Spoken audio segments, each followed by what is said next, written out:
Oula, ça a avancé un petit peu vite. Oui, c'est de bonne pratique, j'ai pas de conflit d'intérêt. L'exposé que je vais vous faire brièvement, en fait, repose essentiellement sur les résultats de cette étude, qui est une étude française multicentrique auquel vous avez peut-être participé, qui est actuellement la plus grande cohorte rapportée de patients atteints de syndrome LPAC. Alors, on entend par syndrome LPAC ces patients qui ont au moins 2 des 3 critères phénotypiques dont on a parlé, quel que soit d'ailleurs le résultat génétique. L'intérêt de cette étude, c'est qu'elle avait un groupe contrôle de patients opérés pour une lithiase vésiculaire qu'on va considérer comme commune. Donc on a pu faire des comparaisons par rapport à ce groupe de patients.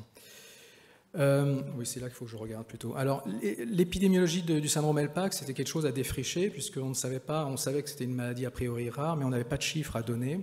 Et donc, cette étude a permis de commencer à évaluer ce que pourrait être la prévalence de ce syndrome au sein de la population générale. Et donc, dans tous les centres qui ont participé à cette étude, on a colligé le nombre de cas rapportés de syndrome LPAC, qu'on a rapporté finalement au nombre de patients qui, dans la même période de suivi, avaient été opérés de la vésicule biliaire pour lithiase vésiculaire, quelle que soit voilà, la cause d'ailleurs de la lithiase vésiculaire.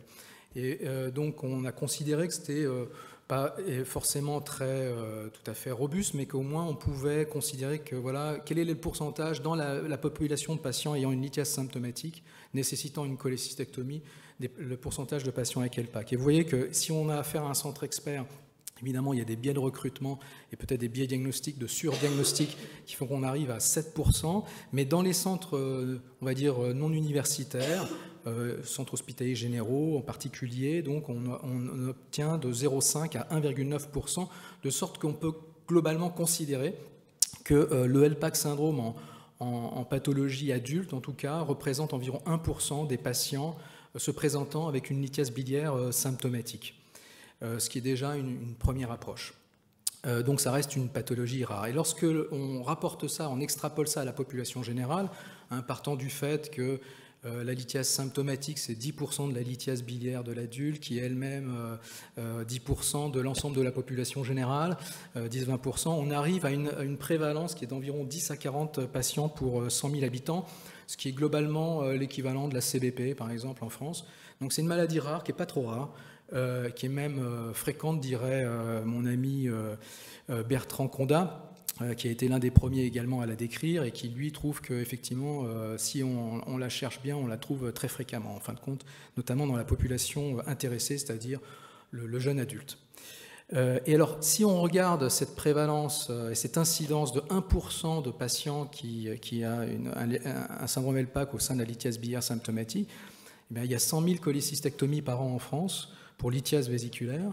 Et donc, on peut extrapoler, alors c'est un peu provocateur, mais on pourrait dire qu'on pourrait économiser 1000 cholécystectomies par an en France, puisque, comme vous le savez, retirer la vésicule biliaire à ces patients ne résout pas le problème, puisque la lithiase, elle n'est pas primitivement vésiculaire, mais intrahépatique.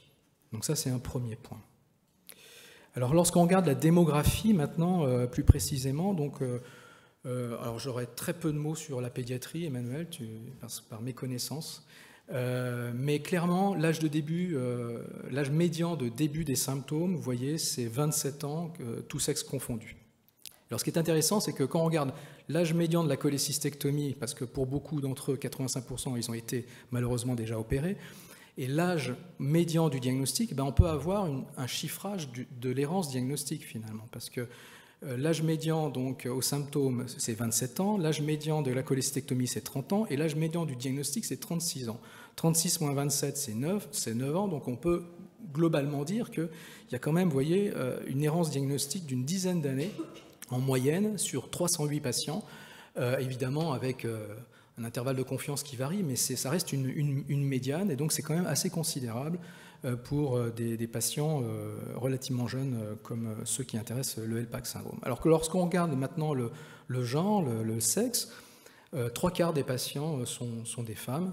C'est plus que dans la population générale atteinte de lithiase vésiculaire, où c'est 62%. Donc il y a une surreprésentation du sexe féminin dans le syndrome LPAC par rapport à la population lithiasique générale, et très vraisemblablement que les épisodes de grossesse sont des catalyseurs de la microlithiase et souvent, il n'est pas rare d'ailleurs de faire le diagnostic soit pendant la grossesse, soit immédiatement après la grossesse par des crises de colique hépatique, voire de pancréatite aiguë gestationnelle.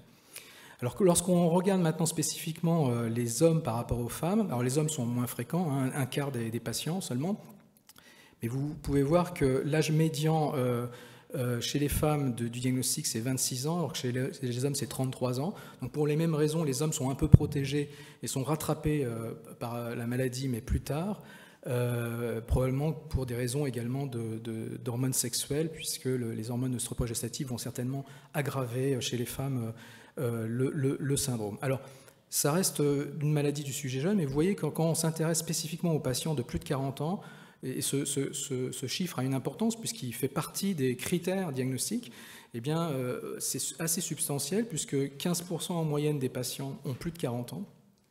Lorsque on regarde les femmes, c'est seulement 13%, mais vous voyez, les hommes, c'est près d'un quart des patients qui ont plus de 40 ans.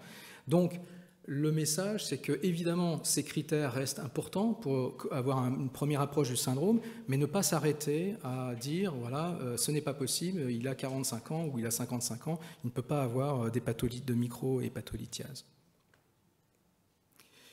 Alors passons également, maintenant, on en a parlé tout à l'heure, à l'indice de masse corporelle, aux antécédents familiaux et puis aux antécédents gestationnels.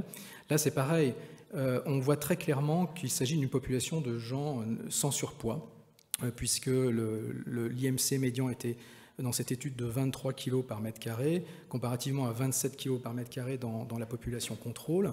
Et là, c'est pareil, vous regardez. Alors évidemment, l'IMC, si vous avez un patient jeune qui souffre d'une lithiase biliaire et qui est sans surpoids, ça commence à faire beaucoup d'arguments pour le syndrome LPAC.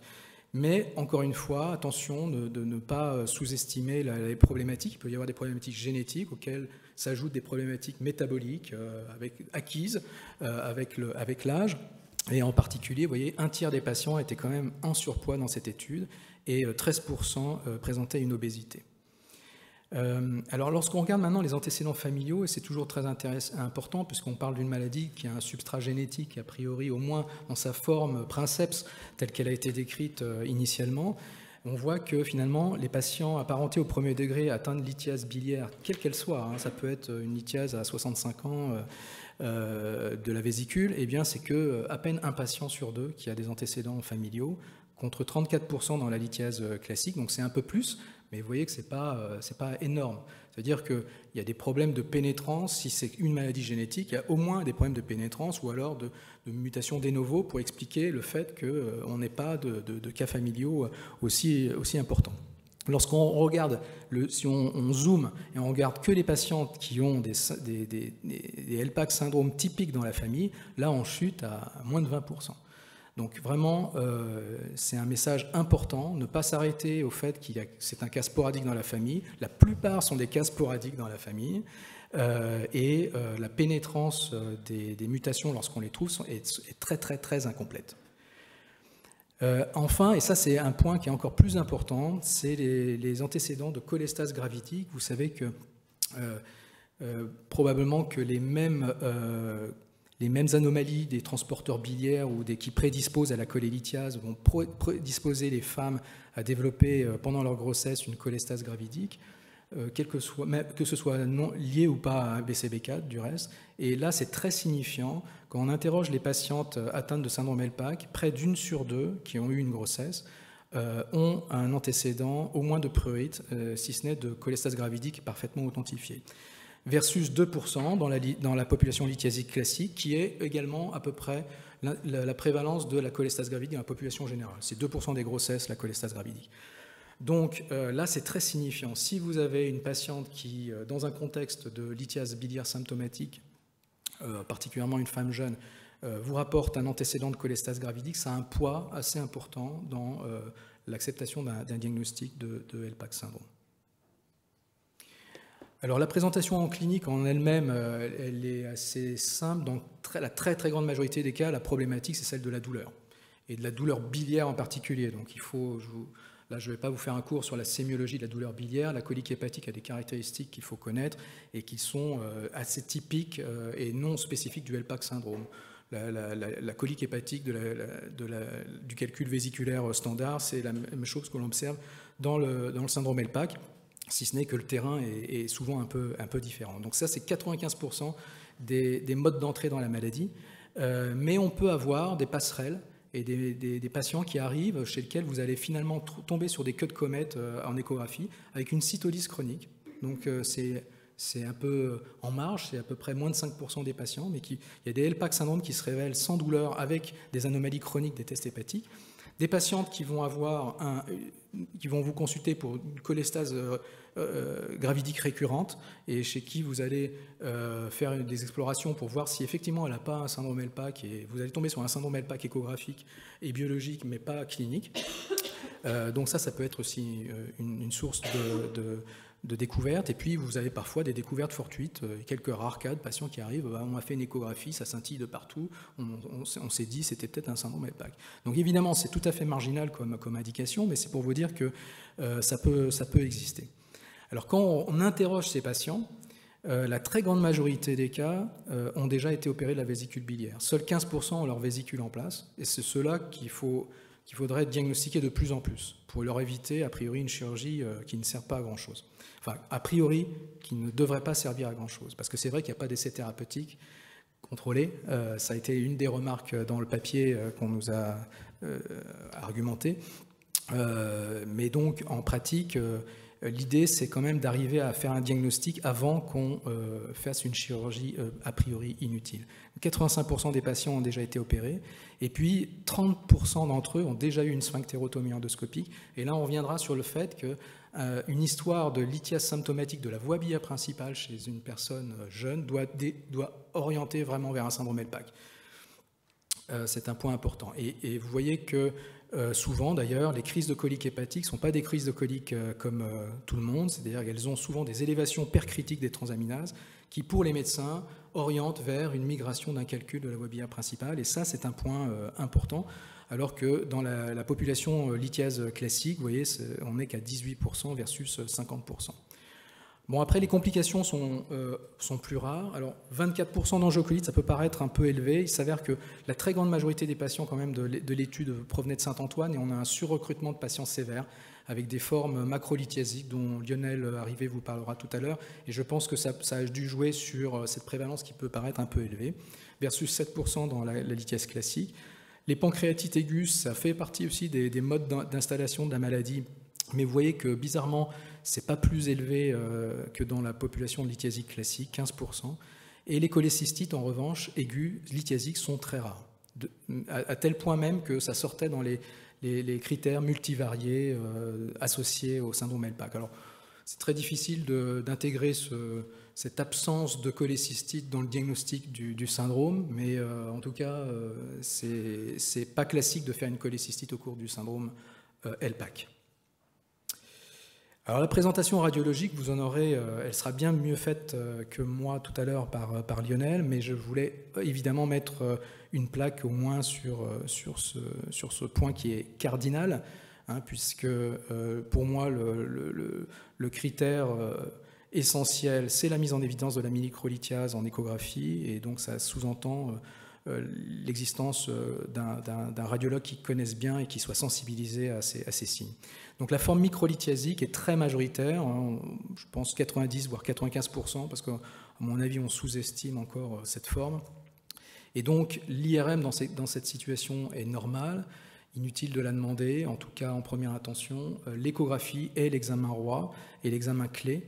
Et donc c'est très important d'être amené à répéter cet examen lorsque vous avez un doute, parce qu'une échographie normale standard peut très bien être tout à fait considérée comme normale. Les queues de comète sont parfois difficiles à observer si on ne prend pas le temps vraiment de les rechercher, les microspots également. Et donc, et la sensibilité, la spécificité des signes d'ailleurs reste à déterminer. Pour le moment, on n'a pas d'études qui nous permettent de dire quelle est la valeur prédictive ou même surtout la sensibilité de ce signe. Donc, je crois que le maître mot ici, c'est savoir répéter l'examen avec quelqu'un dont vous avez pleine confiance, qui est sensibilisé au diagnostic et qui a une expérience dans le domaine. À cet égard, je tiens à vous signaler que seulement un tiers des patients ont une lithiase vésiculaire au moment du diagnostic. Avant d'avoir été opéré de la vésicule biliaire, on a pu regarder ce sous-groupe de patients-là, et quand on avait des informations, on s'est aperçu que la prévalence de la lithiase vésiculaire dans le syndrome HELPAC, c'est un tiers, ce qui n'est pas étonnant puisque la maladie commence plutôt dans les canalicules, elle peut finir par arriver dans la vésicule biliaire, mais ce n'est pas l'endroit princeps de la lithiase. Après, on parlera des formes macrolithiasiques. Lionel en parlera bien mieux que moi. On peut estimer à 5 à 10% ces formes macrolithiasiques qui sont caractérisées par des ectasies segmentaires des canaux biliaires, souvent empierrées, qui peuvent donner le change avec parfois des maladies de Caroli, une cholangite sclérosante ou voire un cholangiocarcinome. Mais encore une fois, là n'est pas le sujet de mon exposé directement. Donc l'échographie, examen clé. Alors évidemment, quand on a fait le diagnostic sur 2 des 3 critères qui sont clinico-radiologiques que je viens de vous exposer, puisque le syndrome a été décrit, et c'était le gène candida, puisqu'on avait décrit des bile avec faible taux de phospholipides, le gène candida c'est ABCB4, il faut le rechercher. On verra que ça peut avoir éventuellement des conséquences en termes de prise en charge, mais surtout ça peut être utile après pour le dépistage intrafamilial. Alors, le diagnostic, le génotypage, pour le moment, il ne fait pas l'objet d'une nomenclature particulière. Il est non remboursé, donc ça pose souvent un problème pour les centres hospitaliers qui le demandent. Donc nous, on le fait dans le cadre de notre activité académique et de recherche, mais ça a un coût non négligeable. Et puis, il y a une problématique qui est celle du peu de laboratoires qui font ce dépistage, et du coup, les délais de rendu diagnostic qui fait que on ne peut pas attendre de mettre en place un traitement lorsqu'on pense que le patient peut faire des pancréatites, par exemple, en attendant d'avoir un résultat génétique. Donc ça pose cette problématique-là. Et en plus, il faut donc savoir qu'on retrouve un variant rare de ABCB4 que dans une minorité des cas. Donc, là, j'ai mis 45% parce que dans cette cohorte, c'est 45%. Ça peut varier entre 30 et 50%. Donc on est peut-être surestime. Donc ça met en évidence l'hétérogénéité génétique de ce syndrome qui fait que, bien évidemment, les patients qui n'ont pas cette mutation, il faut bien leur expliquer que ça peut être le cas, qu'ils n'aient pas la mutation, et pour autant, ils ont le syndrome, et pour autant, ils auront besoin de l'acide urso-désoxycholique. Alors, quand on regarde de plus près les variants que l'on observe, dans la très grande majorité des cas, 90-95% des cas, il s'agit de variants à l'état monoallélique, c'est-à-dire hétérozygote, et dans la majorité des cas, 2 tiers des cas, sont des variants faux sens, c'est-à-dire des variants qui modifient simplement un acide aminé par un autre, mais qui n'entraînent pas une mutation, un codon stop, c'est-à-dire un arrêt prématuré de la traduction de la protéine. Et donc, dans bon nombre de cas, si ce variant n'a pas déjà été décrit préalablement dans des cas dans la littérature ou associé à des familles, par exemple, on est parfois confronté, et si on n'a pas de test fonctionnel, ce qui est le plus souvent le cas, à des variants de signification incertaine. Donc, on se retrouve dans une situation où on a un variant hétérozygote dont la signification reste incertaine. Alors on va dire qu'il joue probablement un rôle, mais encore une fois, je ne suis pas du tout certain, et j'ai quelques exemples personnels dans mes patients qui me laissent penser que certains variants qu'on considère rares de ABCB4 n'ont pas d'implication dans le syndrome. Alors, par contre, on peut retrouver dans un tiers des patients positifs pour ABCB4, donc ce qui représente finalement que 15% de l'ensemble des patients atteints de syndrome HELPAC, des mutations absolument significatives. Des mutations non-stop, des décalages du cadre de lecture qui vont entraîner une protéine tronquée très rapidement. Et là, on est quasiment certain qu'on a affaire à un déficit en MDR3, très clairement. Mais pour autant, même quand on a ces mutations qui sont tronquantes, eh bien, vous voyez que la pénétrance est très incomplète. C'est pas rare d'avoir des mutations non-sens, mais sans aucun cas rapporté dans la famille de syndrome HELPAC. Donc, ABCB4, c'est intéressant, il faut le faire parce que si c'est positif, ça apporte un plus, ça assoit le diagnostic, ça permet de faire du dépistage intrafamilial, mais pour autant, un génotypage ABCB4 normal ne permet pas d'exclure le diagnostic, et ça, il faut bien que le patient soit prévenu. Donc l'implication du génotype ABCB4, je viens de vous en parler un petit peu. Il y a des particularités peut-être phénotypiques des patients HELPAC ABCB4 liés à ABCB4. On en discutera tout à l'heure avec Lionel peut-être un peu, s'il nous parle un petit peu de ces résultats préliminaires. Mais nous, dans cette étude, on avait vu que la lithiase de la voie biliaire principale était plus fréquente quand les patients avaient une mutation ABCB4, qu'elle soit définie radiologiquement ou cliniquement, que l'élévation chronique des paramètres du foie, et en particulier de la gamma-GT, donc une cholestase chronique, était plus fréquemment associée à l'existence d'un LPAC ABCB4, et ça c'est pas un résultat anodin, que les antécédents familiaux ou personnels de cancer primitif du foie, cholangiocarcinome ou carcinome hépatocellulaire, étaient plus fréquents chez ces patients mutés ABCB4. Alors évidemment, en termes d'amplitude, c'est très faible, hein, il ne faut pas dire que ces patients sont à très haut risque de cancer des voies biliaires. C'est une petite proportion de patients, probablement les formes les plus macrolithiasiques avec dilatation des voies biliaires et inflammation chronique, mais c'est très significatif et ça retombe sur les résultats de génétique de population qui montrent bien que ABCB4 est un marqueur associé au risque de cancer primitif du foie en général. Lorsqu'on regarde également les patients qui ont une mutation tronquante de ABCB4, on a un peu plus d'apparenté au premier degré quand même, ayant le syndrome LPAX, qui est quand même un peu logique également. Alors on verra avec Lionel, mais possiblement que les formes macrocalculeuses ont une surreprésentation des variants ABCB4 également, ce qui indique bien que ABCB4 est un gène majeur de susceptibilité de ce syndrome et probablement un gène de sévérité de ce syndrome. Alors pour autant, ABCB4 n'explique pas tout, puisque l'âge de début des symptômes n'est pas affecté par le fait d'avoir une mutation ABCB4, et alors encore plus surprenant, le fait d'avoir une cholestase gravidique n'est pas plus fréquemment observé chez les patientes atteintes de variants ABCB4, alors qu'on aurait pu faire cette hypothèse de départ.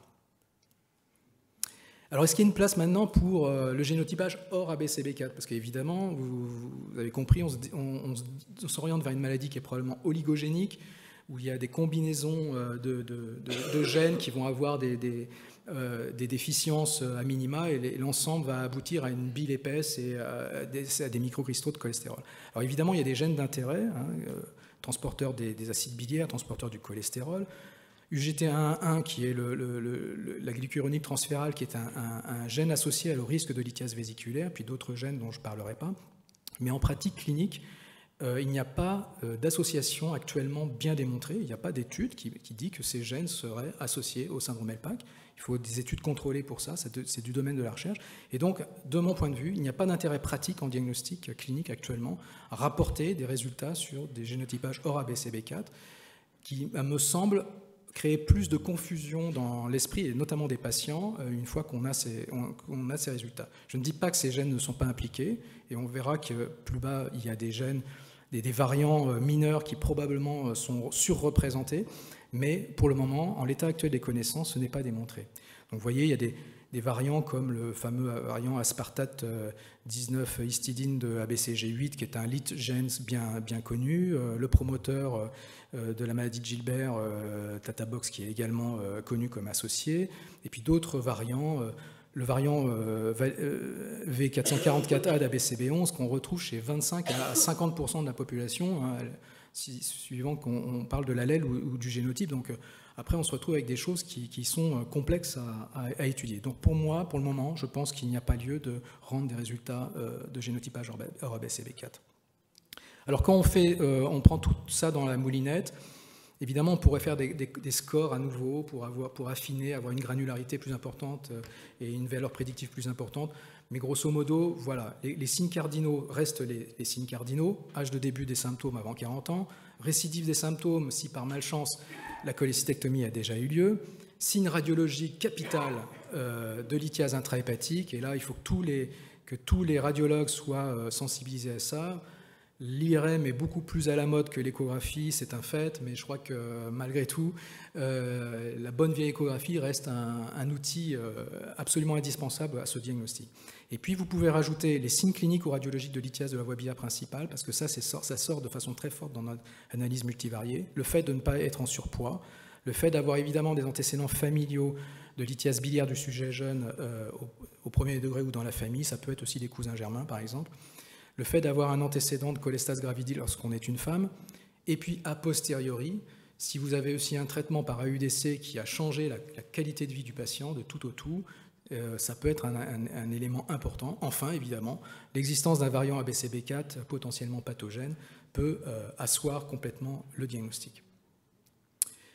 Alors passons au traitement maintenant. Vous savez que le traitement de référence, c'est l'acide urso-désoxycholine. Il a d'ailleurs une AMM dans cette indication.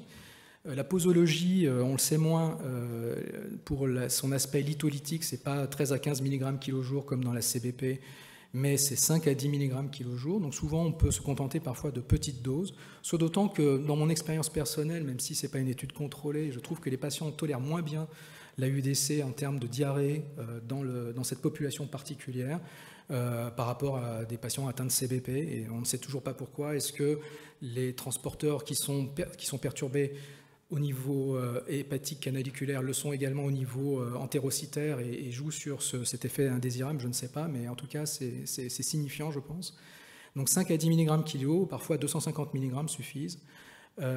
Alors, c'est un niveau de preuve qui est faible, il n'y a pas eu d'essai thérapeutique, mais clairement, le service médical rendu, on peut considérer qu'il est assez élevé. Évidemment, on n'a pas d'études contrôlées qui permettent de chiffrer ce service médical rendu, mais on voit très bien qu'il y a des patients chez lesquels des petites doses d'AUDC ont révolutionné complètement leur qualité de vie.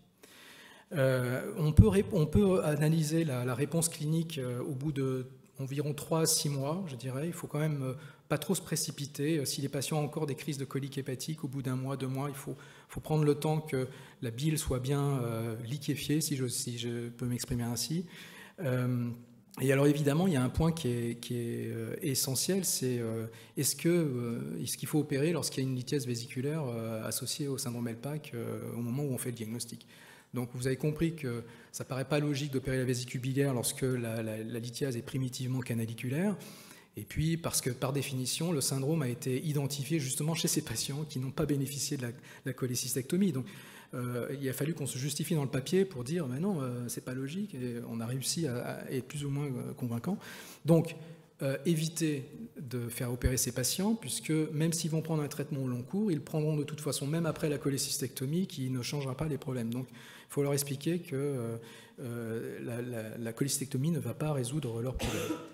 Chez les patients qui sont en surpoids, et vous avez vu que ça peut représenter 1/3 des patients, les inciter à maigrir, parce que c'est un facteur acquis qui peut participer à la lithiase, et je pense qu'il faut avoir les mêmes raisonnements qu'on fait que pour la lithiase symptomatique.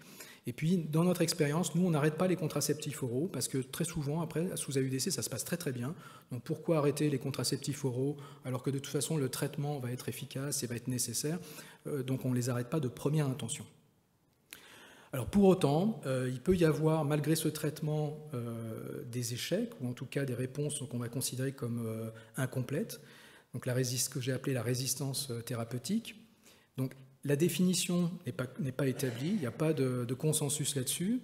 J'aurais tendance à dire, si je devais être interrogé là-dessus, qu'une diminution de moins de 20% en fréquence et en intensité des douleurs pourrait correspondre éventuellement à une non-réponse au traitement, avec un temps suffisant de traitement de 3 à 6 mois.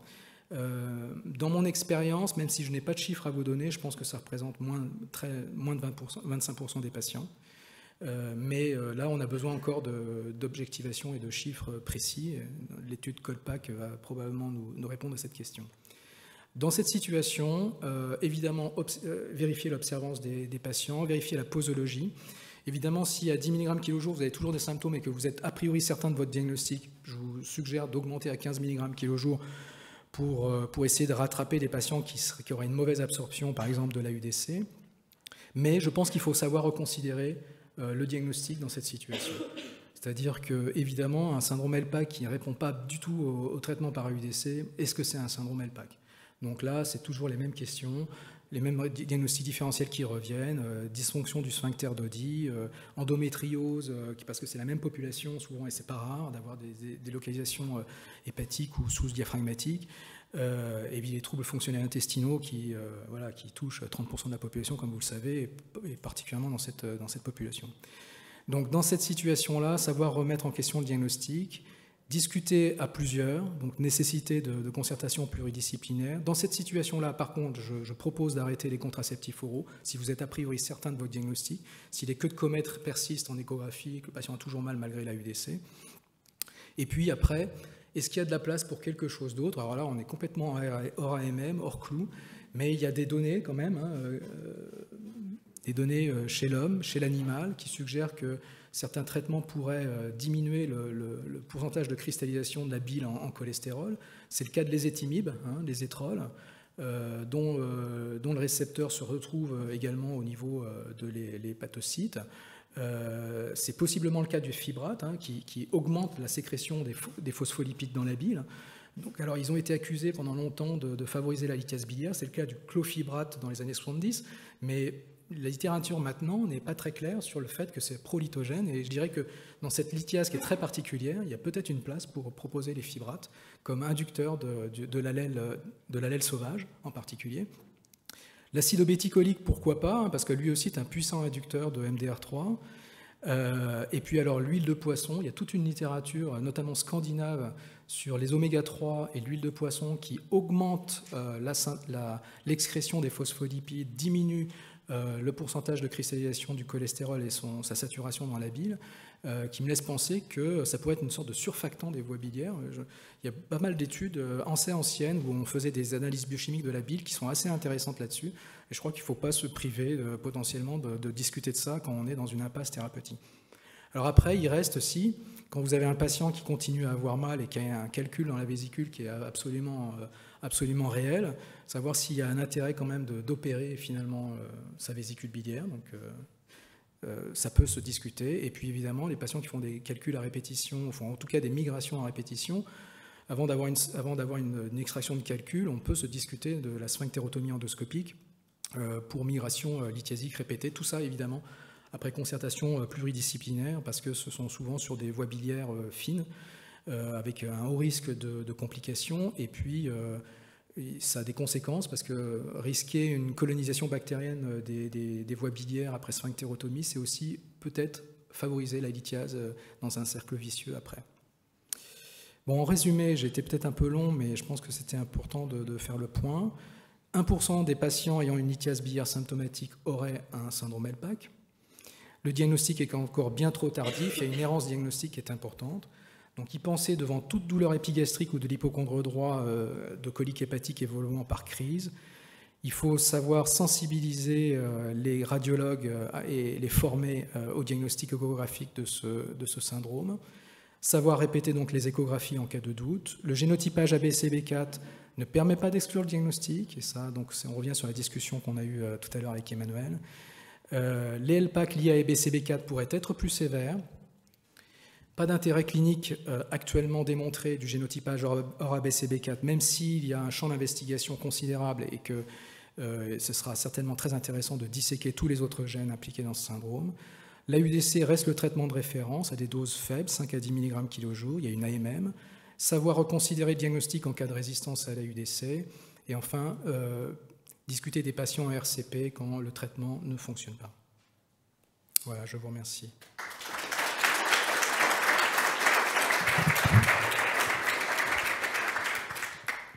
Alors j'étais un petit peu long, mais s'il y a des questions...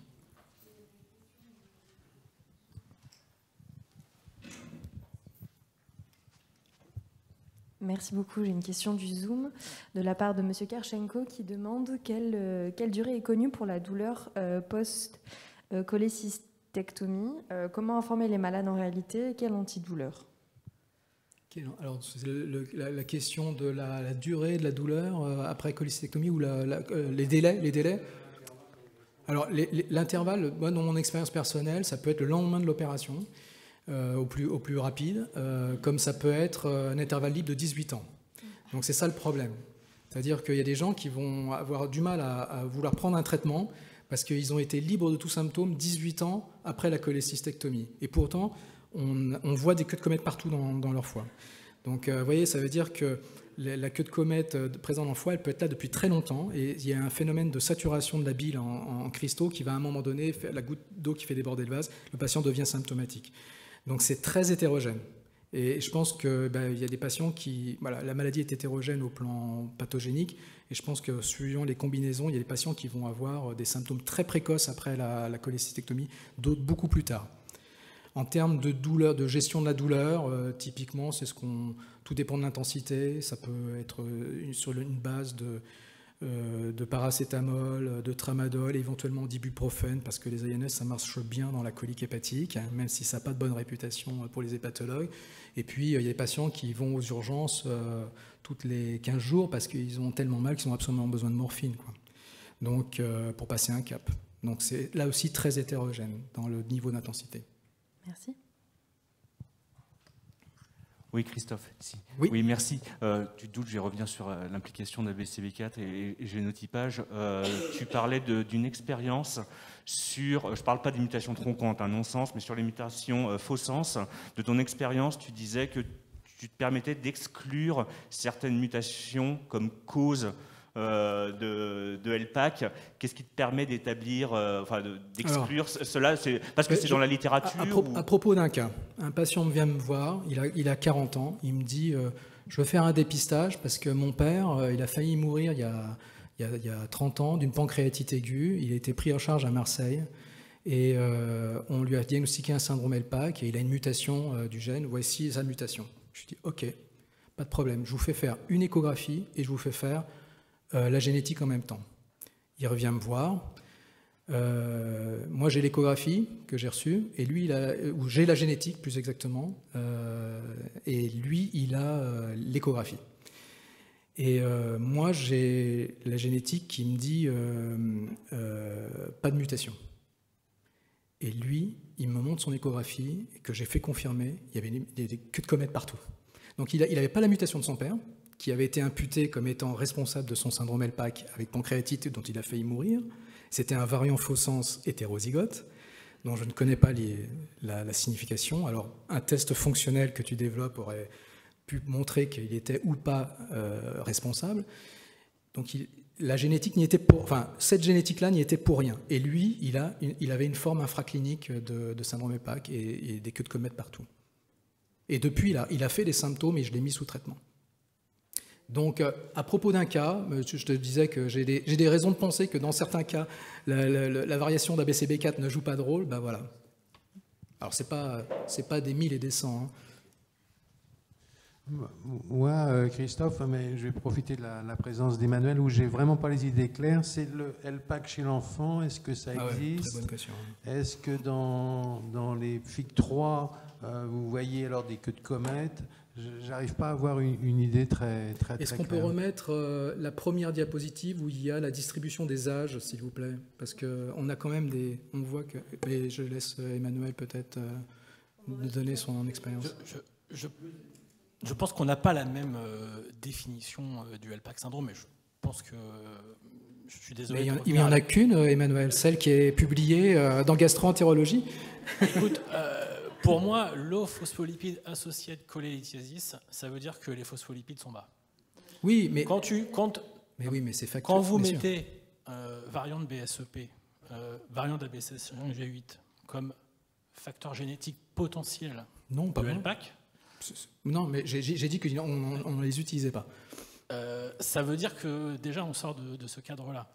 Donc je pense qu'il y aurait un vrai intérêt à peut-être préciser, rattacher à la génétique ces symptômes, parce que ça permettrait d'éclaircir un peu les choses. Je suis d'accord avec toi qu'il y a une problématique sur le nom, parce que évidemment ça impute sa pathogénie. Il faudrait, mais ceci dit, quand on dit syndrome LPAC, on pourrait dire syndrome LPAC-like, c'est-à-dire qu'ils ont les mêmes caractéristiques phénotypiques, mais ils n'ont pas les déterminants génétiques. Cholelithiase. Et derrière, est-ce qu'il y a un substrat génétique et on peut moi, j'aurais tendance à dire la microlithiase symptomatique du sujet jeune. Alors, c'est un peu long. Microlithiase de cholestérol, c'est déjà une inférence sur la pathologie, sur le caractère cholestérolique de la lithiase. Donc, microlithiase symptomatique du sujet jeune, je trouve que c'est encore ce qu'il y a de plus factuel par rapport à ce qui est réellement observé. Et par rapport à la distribution, vous voyez qu'évidemment, on a des patients, quelques patients quand même, notamment chez les jeunes femmes, qui vont avoir à l'adolescence plutôt. Alors ici, il devait y avoir un cas, je crois, mais que j'ai raboté. Mais on voit bien que c'est il y a probablement, après l'adolescence, entre 15 et 20 ans, vous voyez, il y a quand même un boom avec les règles, avec, je pense que l'acquisition, évidemment, d'un cycle menstruel, une catalyse de la lithiase. Et chez les hommes, c'est décalé. C'est décalé. C'est vrai que pour être exact, il faudrait peut-être changer de nom, mais on commence juste à justement communiquer sur la maladie. Ça fait 20 ans. Oui, mais c'est vrai que ça fait 20 ans. Ouais. Mais Mais on revient sur les problèmes de Orpha-Code, où il va falloir redéfinir, comme ils ont fait pour MVPS, pour essayer d'arriver à avoir une granularité. Je pense que c'est très nosologique. important, parce que on se rend compte, et vous en rendez compte encore plus que nous, que les variants de MDR3 sont responsables d'un spectre phénotypique qu'on a vu ce matin, qui va du LPAC, mais qui comprend même à l'état monoallélique de la cirrhose du patient jeune, cryptogénique jusqu'ici. Et donc, identifier ces patients avec un variant MDR3 pathogène, alors après on peut revenir sur les critères qui permettent de décider de la pathogénicité, mais ça, c'est vraiment une entité de malades qui, sans aucun doute, vont bénéficier du traitement par AUDC, et même plutôt à des fortes doses dans notre expérience, donc plutôt même au-delà de ce que vous utilisez vous. Et au moins là, on a une population claire. Le reste, ce sont des malades qui ont une maladie qu'on ne connaît pas. Mais pour répondre à la question d'Olivier, du pédiatre. Pour répondre à la question d'Olivier, des enfants qui ont un syndrome LPAC, qui n'ont pas de PFIC, est-ce que tu en vois? Est-ce que tu en as vu? Tu le sais très bien parce qu'à chaque fois je t'envoie les parents. Quand je trouve une... Ah non, tu m'envoies les parents d'enfants qui ont une PFIC et qui sont potentiellement porteurs, et effectivement certains ont un syndrome LPAC. Dans ce sens-là, oui. Dans l'autre sens, non. Mais moi, je t'ai envoyé en revanche des enfants chez lesquels j'avais des raisons de douter du diagnostic radiologique de syndrome LPAC. Et donc, du coup, dans mon expérience, c'est comme si c'était exclusif, quoi. Je n'arrive pas à avoir d'enfants avec syndrome LPAC, mais j'aimerais avoir ton vécu. J'ai le même sentiment que toi, et les patients que tu m'envoies, et c'est pas le parent n'a pas forcément le variant de MDR3. D'accord. Donc je pense qu'il y a vraiment des maladies différentes. Il y a le déficit de MDR3 qui est responsable du syndrome LPAC, et puis il y a des patients qui ont l'autre truc, hétérogène, et qui relèvent probablement peut-être pas exactement de la même prise en charge en termes d'URSO. Ok. Merci. Une dernière question de la part du Zoom, de la part d'Ariane Mala, qui vous demande comment vous traitez les patients asymptomatiques avec image en queue de comète et sans mutation ABCB4. Comment traiter? Comment on traite les asymptomatiques? Alors, quand on vieillit, on traite de moins en moins, parce que quand j'étais jeune chef de clinique, je pensais qu'il fallait absolument le traiter parce que j'avais trop peur que le patient fasse une pancréatite. En fait, et maintenant, en discutant entre nous, on a tous des cas où on arrive à diagnostiquer des syndromes LPAC infracliniques. Et je ne pense pas que ce soit justifié de leur proposer un traitement. Parce que on voit bien qu'il y a des formes de patients qui vont avoir, par exemple, 18 ans d'intervalle libre avant d'avoir des symptômes. Donc, moi, je propose une surveillance.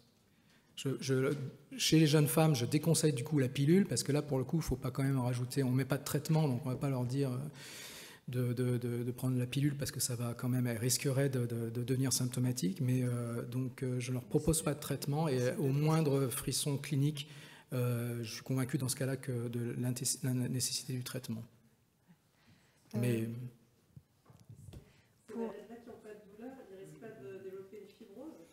Alors, il y a ceux qui ont que des codes comètes et qui n'ont pas de symptômes, pas d'enzymologie perturbée.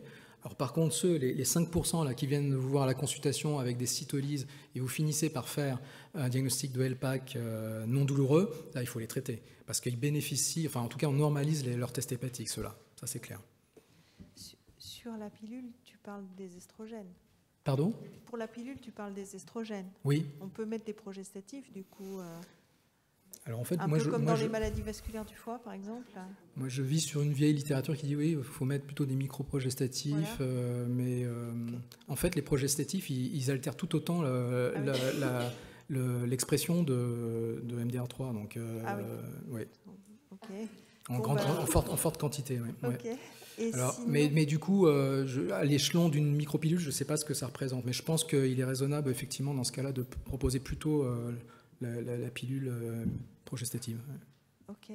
Et sinon, sur le plan pragmatique, comment tu suis ces patients annuellement, avec une écho, un bilan? Est-ce que tu fais une IRM s'il y a une mutation vu le Alors nous, on a une approche un peu académique parce que tu sais, il y a la cohorte Radico-Colpac qui fait que même si c'est du soin courant, on aime bien avoir des examens répétés.